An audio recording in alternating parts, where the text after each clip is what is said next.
नमस्कार, Amit teaching centre में आपका स्वागत है। आज आप लोगों को यूक्लिड विभाजन एल्गोरिथ्म का प्रयोग करके एचसीएफ यानी कि मोसो ज्ञात करने के लिए बेहतरीन तरीके से सिखाएंगे, जो कि आप लोगों को अच्छी तरह से समझ में आ जाए।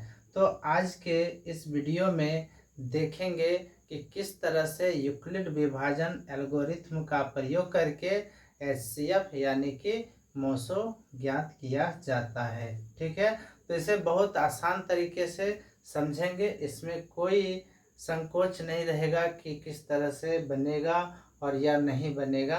तो बहुत आसान तरीके से इस वीडियो में आप लोगों को सिखाएंगे कि किस तरह से यूक्लिड विभाजन एल्गोरिथ्म का प्रयोग करके एचसीएफ यानी मोसो ज्ञात करेंगे। ठीक है, तो यहाँ से देखेंगे। तो यहाँ पर देखिए क्या है, एक एग्जाम्पल ले लिए हैं। तो पहला संख्या कितना 135 और दूसरा संख्या कितना है 225। तो इसे क्या करना है, तो इसे यूक्लिड विभाजन एल्गोरिथ्म का प्रयोग करके हमें एचसीएफ ज्ञात करना है। ठीक है, तो सबसे पहले क्या करना है, जो 135 है इसको इस रूप में लिख देंगे 135 को। ठीक है, उसके बाद ये क्या है 225 है, तो 225 लिख देंगे। लेकिन यहाँ पर लिखने का एक नियम बनता है कि जो सबसे बड़ा होगा, यानी दोनों संख्या देख रहे हैं तो इसमें दोनों में से बड़ा कौन है, तो ये दोनों में से बड़ा कौन है 225 बड़ा है, इसलिए जो बड़ा रहेगा इसको बीच में रखेंगे और जो छोटा रहेगा उससे हम भाग देंगे। ठीक है, तो यहाँ एक तरह से हम भाग का ही प्रयोग कर रहे हैं। ठीक है, तो कोई अलग से माइंड में नहीं सोच लेना है कि ये मोसो हम बना रहे हैं, तो समझिए कि आप भाग बना रहे हैं। ठीक है, तो देखिए, तो इसे समझने के लिए सबसे पहले क्या करेंगे, हम जानते हैं कि ये भाज्य होता है और ये भाजक, और ये क्या होता है भागफल, और नीचे में क्या आता है शेष आता है। ठीक है, तो यहाँ लिखेंगे नहीं, यहाँ पर आपको समझा रहे हैं कि ये भाज्य होता है, ये भाज्य है, और यहाँ पर भाजक, और ये क्या होता है भागफल, नीचे शेष होता है। लेकिन बहुपद के रूप में अगर जानेंगे तो इसको क्या बोलते हैं, इसको px बोलते हैं, इसको gx बोलेंगे, इसको qx बोलते हैं, और नीचे में जो बचता है रिमाइंडर इसको rx बोलते हैं। ठीक है, अब यहाँ से समझेंगे। लेकिन यहाँ पर जब हम यूक्लिड विभाजन एल्गोरिथ्म का प्रयोग कर रहे हैं तो यहाँ पर इसको बोलते हैं a। ठीक है, और ये होता है b, और ये होता है आपका q, और नीचे होता है r।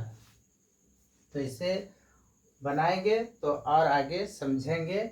लेकिन यहाँ पर इसको आपको ध्यान में रखना है कि बीच वाला क्या होता है a, और ये वो क्या है b, और ये क्या है q, और ये क्या होता है नीचे ये r होता है।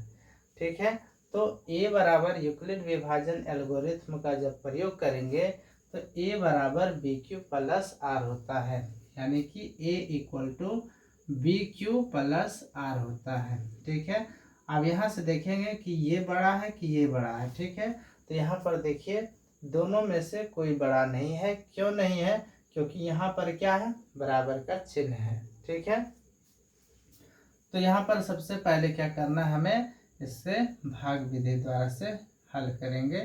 तो यहाँ से देखिएगा किस तरह से हल करेंगे। तो यहाँ से देखिए 135 है, इसमें हम भाग देंगे तो कितना बार में लगेगा, एक बार में लगाएंगे तो 135 आएगा, और दो बार में लगाएंगे तो ये क्या हो जाएगा ऐसे ही ज़्यादा हो जाएगा। ठीक है, तो इसलिए एक बार में लगाएंगे। ठीक है, तो यहाँ पर कितना हो जाएगा 135। बहुत आसान से बनाएंगे, कोई यानी घबराने की बात नहीं है। ठीक है, आपको सीखना है तो धैर्य बनाकर रहिए, आराम से सिखाएंगे। तो यहाँ से आप क्या करना है घटाना है, तो 5 में से 5 जाएगा तो 0 हो जाएगा, और यहाँ पर देखिए 2 में से 3 घटेगा, नहीं घटेगा तो इससे हम पैसा लेते हैं, तो इस तरह से ले लेंगे। तो 12 में से 3 चला जाएगा तो ये 9 बचेगा, और यहाँ पर 1 में से 1 जाएगा तो क्या हो जाएगा 0, या इसको काटें या ना काटें कोई दिक्कत नहीं है।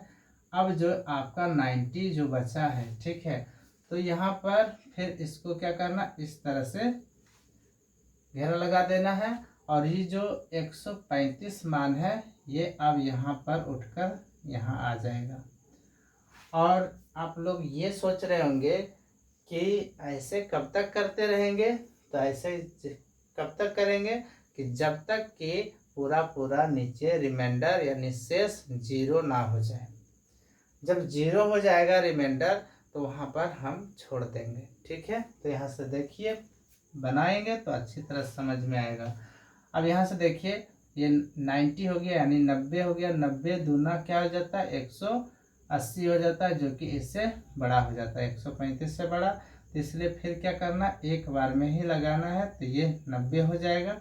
और ये अब इसको क्या करना है, घटाना है। तो यहाँ जाएगा 5 और 13 में से 9 जाएगा तो 4 बचेगा। ठीक है, अब फिर क्या करना, इसको इस तरह से घेरा और इस घेरे के अंदर में फिर ऐसे कर देना है। इस घेरे के अंदर में क्या करना है, ये जो है 90 यानी 90 को लिखना है। अब यहाँ से देख रहे होंगे कि 45 से जब हम 90 में भाग दे रहे हैं तो ये 2 बार में आ जा रहा है, यानी 45 दूना 90। ठीक है, तो यहाँ से देखिए ये पूरा पूरा क्या हुआ, कट गया। अब यहाँ से जब यहाँ पर पूरा कट गया तो आगे जाने की कोई रास्ता भी नहीं है। तो यहाँ पर देखिए ध्यान से कि आपका मोसो कौन सा होगा। तो देखिए यहाँ पर ट्रिक आपको बता रहे हैं। लास्ट में देखिए ये 0 हो गया, तो इसको 0 करने यानी मारने का काम कौन किया, मारने, मो से मारना और मो से मोसो। ठीक है, तो ये मो से मारना, तो मारने का काम किया 45, तो इसलिए मो से मारना 45 और मोसो मतलब मोसो क्या हो जाएगा, आपका हो जाएगा 45। तो ये हमारा आंसर देखेंगे, ये क्या हो गया, हमारा आंसर हो गया। लेकिन हमें क्या करना है, तो यहाँ देखिए यूक्लिड विभाजन एल्गोरिथम का प्रयोग करना है। तो यहाँ लिख देंगे, पहले इस तरह से बना लेंगे, तब फिर यहाँ लिखेंगे यूक्लिड विभाजन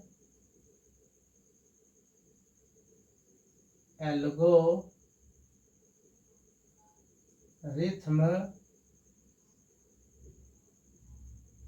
के प्रयोग से।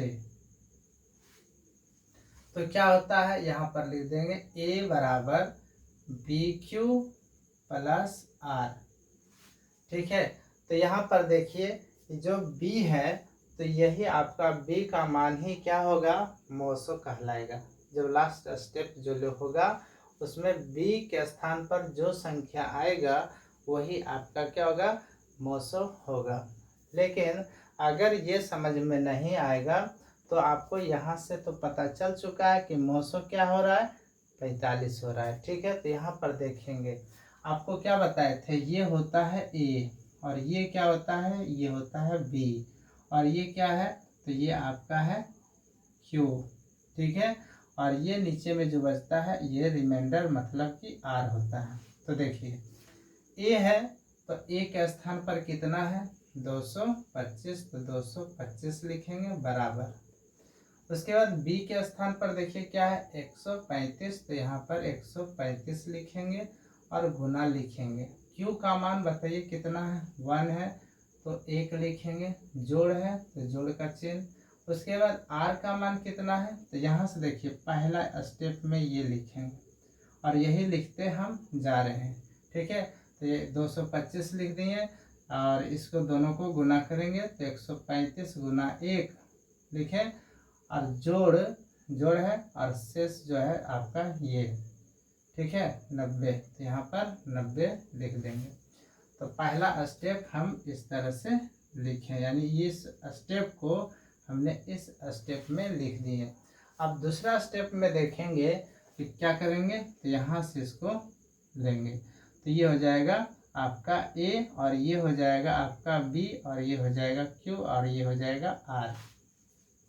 तो यहाँ दूसरा स्टेप में क्या लिखेंगे 135 बराबर, फिर क्या करना 90 गुना 1 करना है, तो 90 गुने 1 जोड़, फिर क्या हो जाएगा 45 जोड़ देंगे शेष को। ठीक है। अब तीसरा स्टेप में हमारा ये बच रहा है। ठीक है, तीसरा स्टेप में क्या हो रहा है, ये बच रहा है। तो यहाँ पर देखिए ये एक स्थान पर क्या हो जाएगा, एक स्थान पर 90 हो जाएगा। तो 90 बराबर, ठीक है, अब 45 गुना 2 करेंगे। तो 45 गुना 2 जोड़ शेष कितना बच रहा है, तो शेष 0।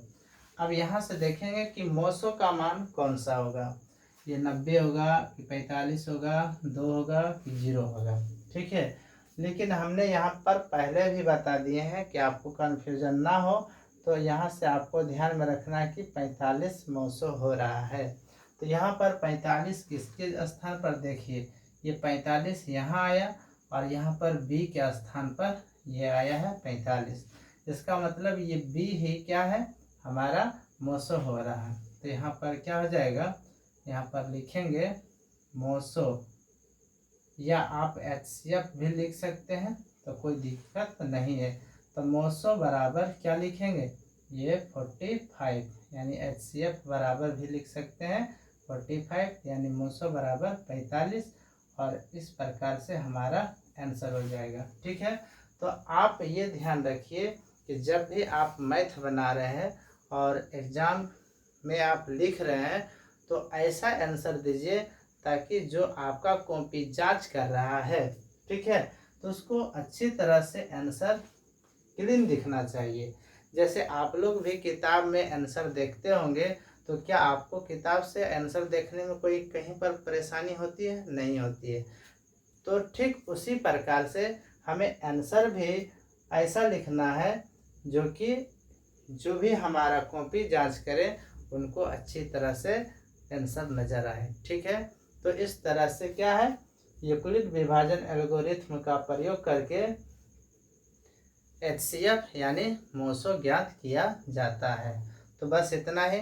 नेक्स्ट वीडियो देखने के लिए हमारे चैनल को सब्सक्राइब करें और इस वीडियो को अपने दोस्तों के पास शेयर करें। जय हिंद।